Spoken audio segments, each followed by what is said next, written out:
But the authorities did not admit that.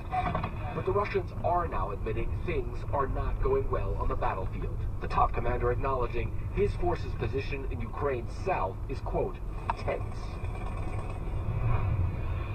And Wolf, brand new info that we got tonight, Ukraine's President Volodymyr Zelensky, he's accusing the Russians of mining a key dam down in that area. The Russians did blow that up, would lead to severe flooding that could also endanger that Zaporizhzhia power plant, which of course has been in such a precarious situation already. The Russians have denied doing this. They say they would have no reason to do so, but as you can see, there's a lot of tension there right now and also a lot of fierce fighting going on as well, Wolf. Indeed there is. Fred, stay with us. I also want to bring in retired Colonel Cedric Leighton. He's a CNN military analyst. We're also joined by CNN contributor on Russian affairs, Jill Doherty. Jill, how do you interpret this extremely rare visit today by Putin with these mobilized troops, notably alongside his defense minister as well? Yeah, it was really very interesting. I think, number one, you know, we've seen video of President Putin, the action man, over the years, and there he was, you know, firing this rifle. But so that was interesting. But I think also the fact that he was visiting that base, and that base in Ryazan is where the people who are being mobilized, which is very controversial, as we have been reporting, very controversial. The president was there looking at the kit that the soldiers supposedly get.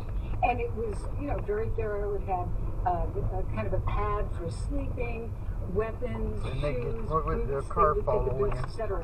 Why that's important is that if you listen and you read Russian social media right now, a lot of families are saying those boys are going off to fight without adequate gear. And so there's a lot of concern about that.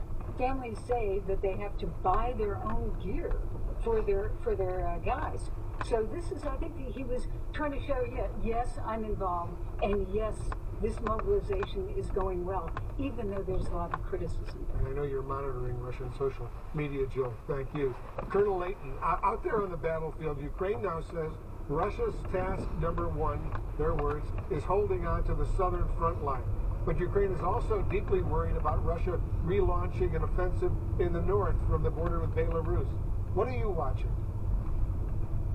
So I'm watching both of those areas, Wolf, and of course the northeast where Fred is right now, because what we're looking at is the possibility of the Russians trying to mount a three-sided offensive against the Ukrainians. So they'd be coming from the north, the northeast, and the south.